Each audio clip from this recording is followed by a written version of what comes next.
3 knocks cut through the wind like axe blows. Clara's hand froze over the stew pot, steam curling into the cold air between her and the door. The blizzard had been building since noon, turning the world beyond her cabin into a howling white void. No one came this far up the ridge, not in winter, not ever, if they could help it. She grabbed her father's rifle from above the mantel. Her hands trembled as she approached the frosted window. Through the ice-clouded glass, she saw him, a tall cowboy, broad-shouldered, holding a small boy slumped against his chest. Behind them, 2 horses stood with their heads down, flanks shivering, near collapse. The boy's lips were blue. Clara's heart hammered against her ribs. The last strangers who'd come to her door had mocked her patched dress and empty cupboards, then rode away laughing. But this child, her father's voice echoed in her memory. Hospitality ain't optional in a storm. She set down the rifle and opened the door. Snow exploded inward, swirling around her ankles. The cold bit through her thin shawl. The cowboy's face was weathered, his eyes dark and desperate beneath the brim of his hat. "Ma'am," he said, voice like cracked earth, "please." Just that one word. But it carried the weight of miles and fear and a father's helplessness. Clara stepped aside. They crossed the threshold, bringing the storm's fury with them.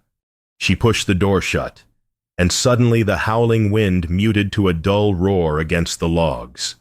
The silence between the 3 of them felt heavy as wet snow. The cowboy stood there, dripping, the boy limp in his arms. "By the fire," Clara said, gesturing. "Quick." He moved with surprising grace for a man his size, kneeling before her small hearth. She grabbed her only spare quilt, the one her mother had stitched before she died, and wrapped it around the child. The boy couldn't have been more than 8. His clothes were fine but travel-worn, his small hands like ice. "How long you been riding?" Clara asked, already reaching for the kettle. "Too long." The cowboy's voice cracked. She boiled water for coffee, weak as it was, and ladled stew into 2 chipped bowls. The cowboy watched her with an intensity that made her nervous, but he said nothing, just held his son close until the boy's shivering eased. When the child finally opened his eyes, they were the color of summer sky. "Thank you, miss," he whispered, voice small and proper. Clara felt something crack inside her frozen heart. She handed them the bowls. The boy ate ravenously. The cowboy barely touched his, just watched his son with the vigilance of a man who'd already lost too much. Night deepened. The storm raged on. Clara added another log to the fire and tried not to notice how the cowboy's eyes tracked her every movement, not with threat, but with something sadder. Gratitude. Maybe, or disbelief that kindness still existed. When the boy finally fell asleep, wrapped in her mother's quilt, the cowboy stood at the window, staring into the white void outside. Clara watched him from across the room. They're not just lost, she realized. They're running. She woke to find the cowboy already awake, seated by the dying fire, watching his son sleep like a man guarding gold. Dawn crept through the gaps in the shutters, pale and cold. The storm had weakened but still howled beyond the walls. Clara rose quietly, stirring the coals, adding kindling. "Morning," she said. He nodded, didn't speak. She set about making breakfast biscuits from her dwindling flour, a jar of preserved plum jam. Coffee grounds stretched thin. The cowboy stood without being asked and began helping, moving with practiced ease that spoke of years cooking over campfires. When the boy woke, he sat up slowly, blinking at the rafters. "Where are we?" "Pa," he asked. "Safe." The cowboy said, "For now." "Pa." So they were father and son. Clara had wondered, "Might I have a biscuit?" "Miss," the boy asked, his diction far too perfect for a drifter's child. "All you want," Clara said, studying him. She noticed things as they ate. The horses outside, visible through the window, fine breeding, even under the trail dust. The cowboy's coat, worn thin at the elbows but stitched with expert precision. The boy's hands, soft despite the cold, nails clean. These weren't ordinary drifters. "How far were you headed?" she asked, keeping her tone light. "Far enough," the cowboy said, running from something. A long pause. The fire crackled. "From expectations." She wanted to press, but his jaw was set firm. Instead, she glanced outside at the swirling snow. "Storm's getting worse. Another 3 days. Maybe, before the trail's passable." The cowboy's shoulders tensed. You can't ride." Clara cut in. "Your horses are spent. Your boy's half frozen. You'll die on that mountain." He met her eyes then, and she saw the war behind them: pride against necessity, fear against hope. "We could work," he said finally. "For our keep, fix things." Clara looked around her cabin. The broken fence outside, half collapsed from last year's snow, the sagging barn door, the firewood pile, nearly gone. Her father had been dead 2 winters, and she'd been holding this place together with nothing but stubbornness and prayer.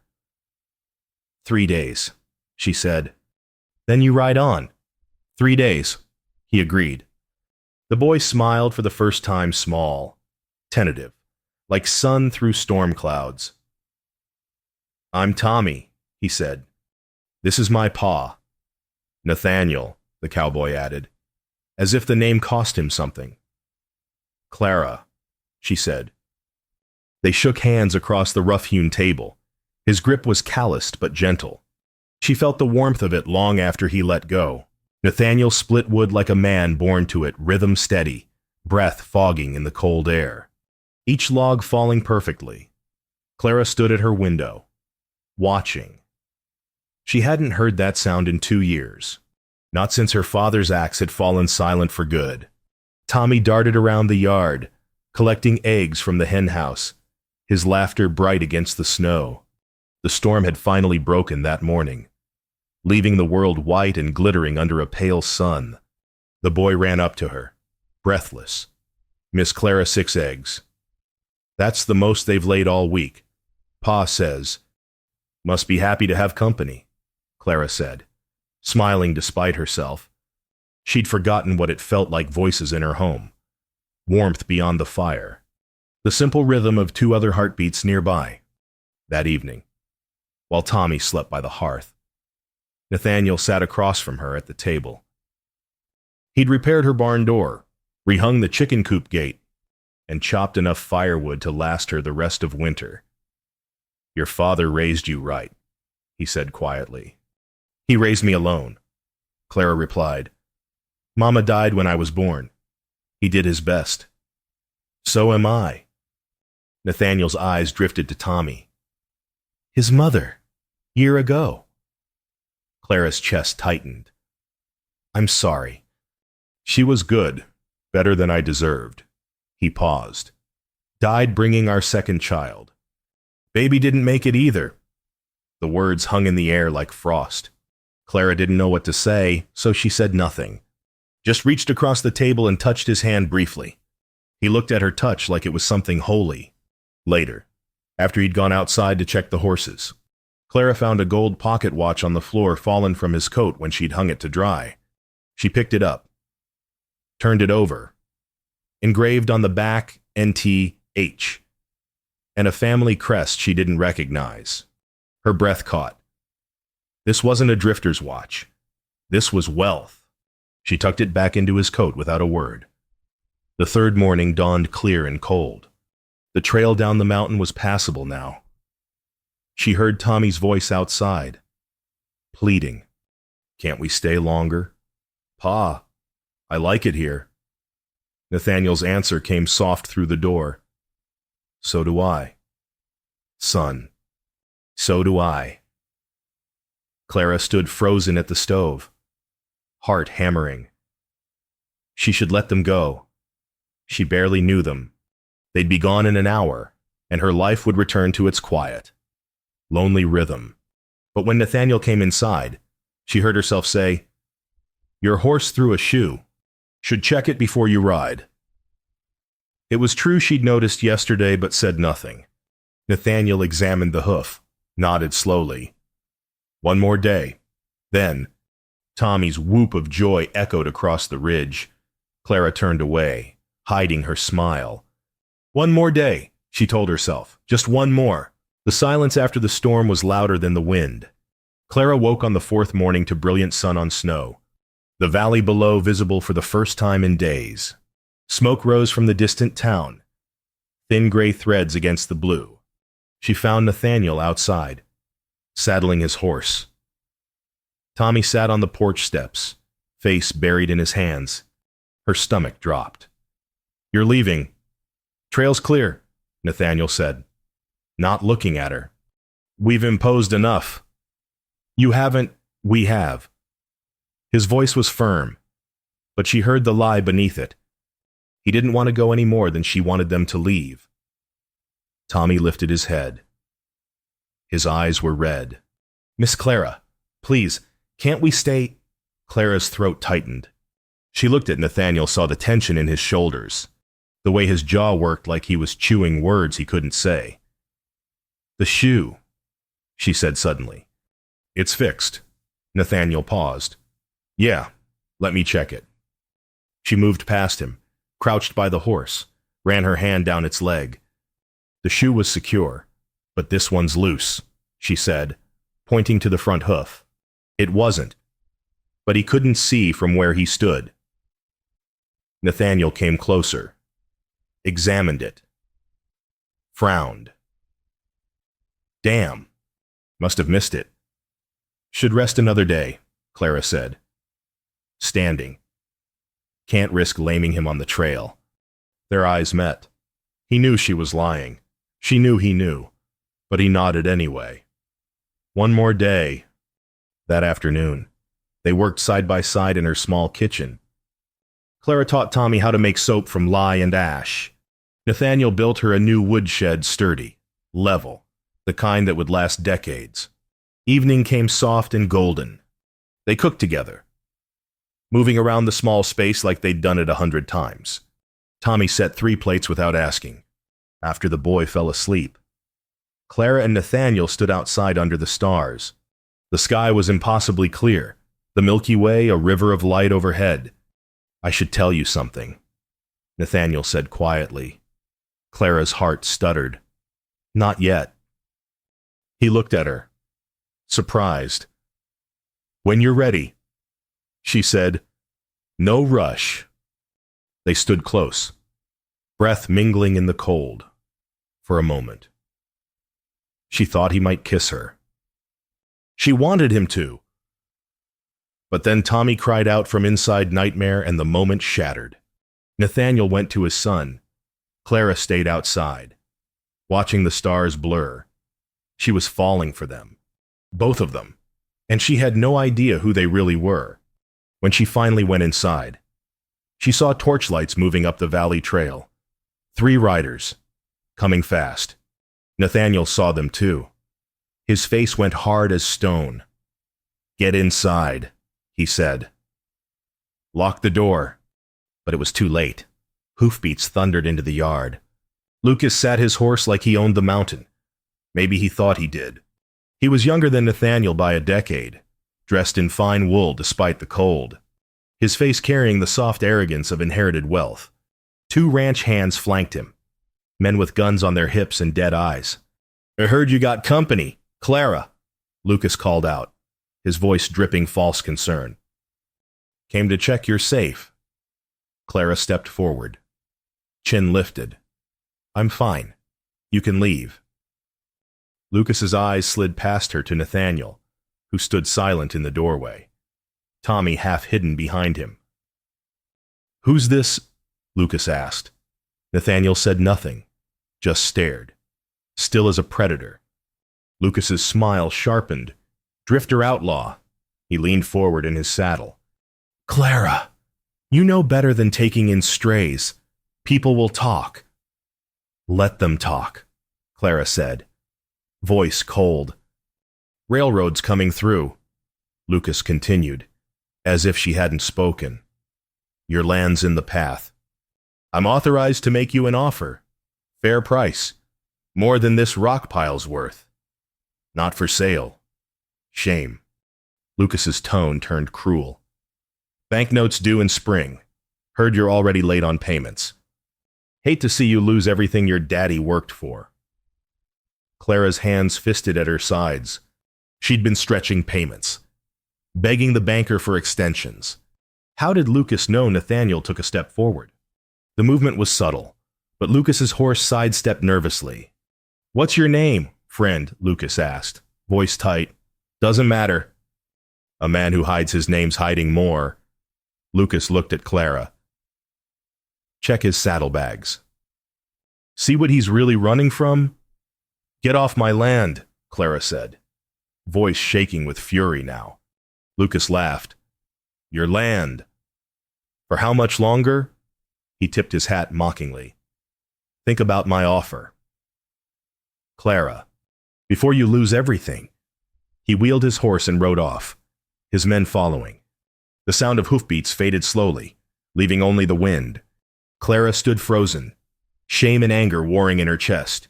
When she finally turned to Nathaniel, his face was closed, distant. Tell me the truth, she said. Who are you? A man trying to do right? That's not an answer. He met her eyes then, and she saw pain there deep and old and raw. It's the only one I can give. Then leave. The words came out broken. In the morning. Take your secrets and go.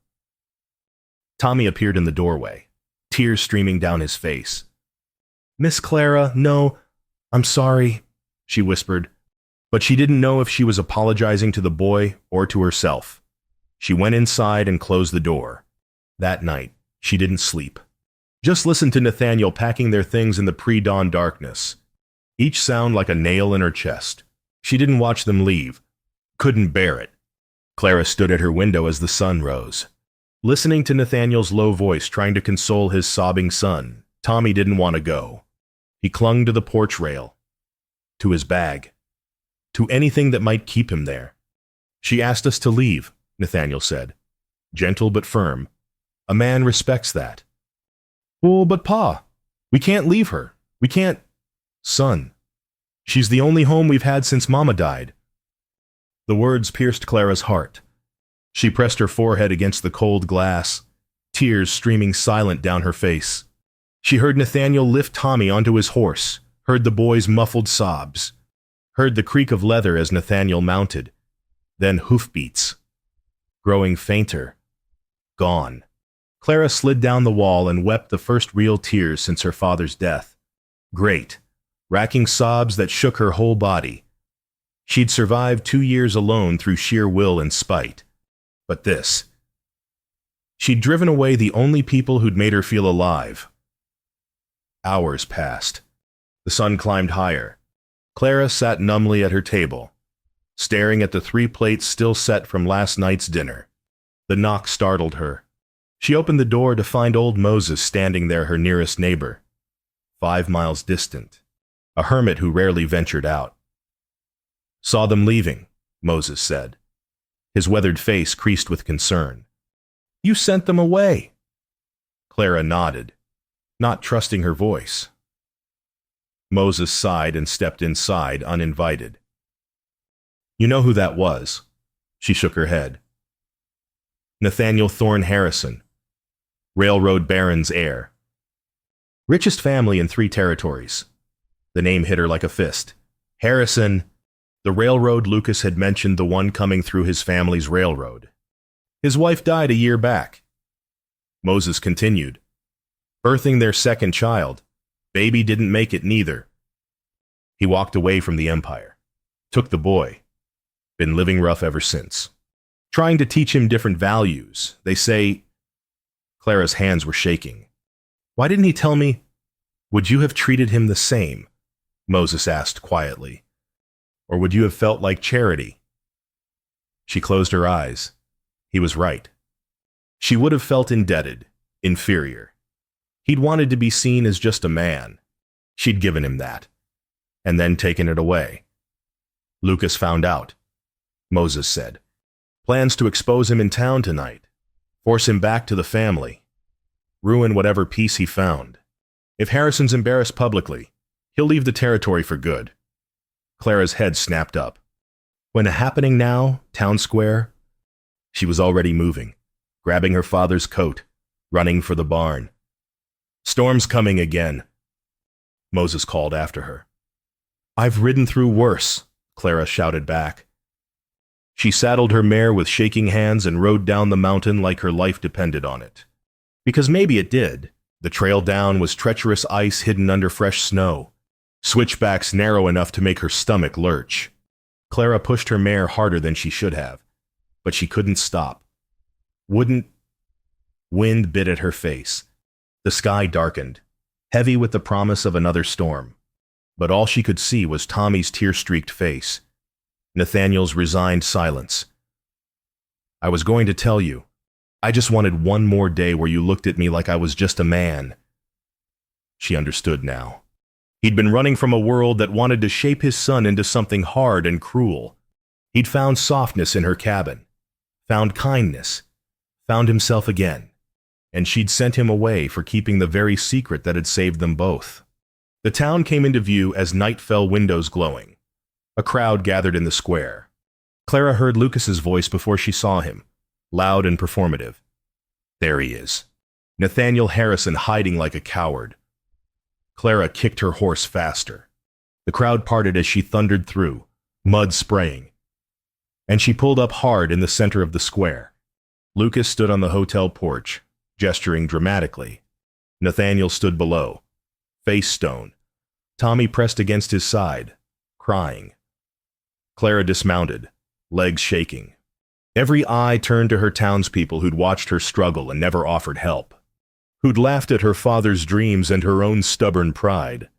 She walked through the mud and torchlight until she stood between Nathaniel and Lucas.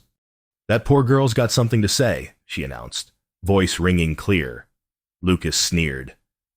Clara, this doesn't concern, you call me poor. She cut him off, voice rising. I'm richer than any of you. I gave shelter in a storm. What have you given but judgment? Murmurs rippled through the crowd. Some faces showed shame. He lied to you, Lucas insisted. Used you. He fixed my fence, Clara said, turning to face the gathered townsfolk. He taught his boy to gather eggs. He chopped enough firewood to last me the winter. He sat at my table and treated me like I mattered. Her voice broke. You want to call that using, then I'll be used every day. Nathaniel stepped forward, and she heard his voice steady and strong. She's right. I hid my name. But I didn't hide my work, didn't hide my respect. He looked at Clara then, eyes full of everything he hadn't said. I'm sorry. I should have trusted you with the truth. Doesn't matter, Lucas shouted desperately. Banknote on her land's due. She can't pay. I'm foreclosing tomorrow. Nathaniel reached into his coat and pulled out a folded document. Already paid. Bought her debt this morning before I left. Land's hers. Free and clear. The crowd gasped. Clara stared. He'd paid it even after she'd sent him away. You can't buy decency. Harrison. Lucas spat. Didn't buy it, Nathaniel said quietly. Found it. For free. In a storm. The crowd parted, silent now. Lucas stood frozen, his scheme crumbling. Then he turned and stalked away into the darkness. Nathaniel turned to Clara. The land's yours. Deeds at the land office. I didn't do it for... He trailed off. I just wanted you free. Clara stepped close enough to see the unshed tears in his eyes. And what about you? Are you free? Before he could answer, Tommy ran to them, grabbed both their hands. The boy looked up at his father, then at Clara. Can we go home now? He whispered. Please! Nathaniel looked at Clara. She looked back. And in that moment, she knew. Yeah, Clara said softly. Let's go home. Spring came late that year, but when it arrived, it transformed everything. Clara stood in the doorway of her cabin, their cabin now watching Tommy chase chickens through the wildflowers that carpeted the meadow. The boys' laughter echoed off the ridge, pure and bright. The cabin didn't look the same. Nathaniel had built a second room, a proper barn, fenced the garden with straight posts that would stand for decades. Everywhere she looked, she saw evidence of his hands, his care, his permanence. He came up behind her now, wood shavings in his hair from the carpentry work he'd been doing, building a cradle, though they hadn't talked about it yet. She'd noticed her dresses getting tighter, noticed the way he looked at her sometimes, hopeful and afraid. "I want to ask you something proper," Nathaniel said. Clara turned. He held out his mother's ring, simple gold, worn smooth with age. She'd seen him looking at it once, months ago, and he'd told her he was keeping it for the right woman. "Would you make this official?" he asked. "Not for the land, not for convenience, but because when I think about tomorrow, I only see it with you in it." Clara didn't answer with words. She walked to the mantel and took down her father's pocket watch, the one thing of value he'd left her. She held it out to Tommy, who'd come running at the sound of his father's voice. "Your grandfather's," she said. "He'd want you to have it." Tommy's eyes went wide. He took it reverently, looked at his father, then at Clara. "Does this mean—" "It means yes," Clara said, smiling through tears. "I said yes the day he first picked up my axe." Nathaniel pulled her close, and she felt his heart beating against hers, steady and strong and home. That evening, they stood together in the expanded doorway, Tommy between them, each of his small hands holding one of theirs. The valley stretched out below, the town distant and irrelevant. They'd built something here that no one could take. The sun set gold and red behind the mountains. Wind carried the scent of wildflowers and pine. "Pa," Tommy said quietly. "Is this home now?" Nathaniel looked at Clara. She looked back. "Yeah, son." Nathaniel said, "This is home." Summer warmed the ridge, and with it came the first real peace Clara had known in years. She woke each morning to the sound of Nathaniel splitting wood, Tommy singing off-key while feeding the chickens. The cabin that had once held only echoes now brimmed with life. They'd married in June, a simple ceremony with Moses as witness, the mountains as their church. Clara wore her mother's dress, let out at the seams. Tommy stood proud as best man, clutching his grandfather's watch. Now, in late August, she stood at the window watching her family. Nathaniel taught Tommy to mend fence, patient and thorough. The boy had grown 3 inches, his face tanned and healthy, his laughter constant. She rested a hand on her swelling belly. The baby would come in winter a full circle from that night when 3 knocks had changed everything. Nathaniel caught her watching and smiled. That smile still made her breath catch rare and genuine, reserved only for her and Tommy. He came inside, pulled her close despite her protests about flour on her apron. "What are you thinking about?" "That night," she said, "the storm." "I think about it too." He pressed his forehead to hers. "Best mistake I ever made. Getting lost on that mountain." "Wasn't a mistake," Clara murmured. "Was Providence." Tommy burst through the door, breathless. "Ma pa. Come see the wild roses are blooming on the ridge, ma." He'd started calling her that in July. Tentative at first. Now it came natural as breathing. They followed him outside, up the path to where the wild roses grew in glorious pink profusion. Tommy picked one carefully and tucked it behind Clara's ear. "For the prettiest ma on the mountain," he declared solemnly. Clara laughed, pulled him into a hug. Nathaniel wrapped his arms around them both. Below, the valley shimmered in summer heat. The town still stood.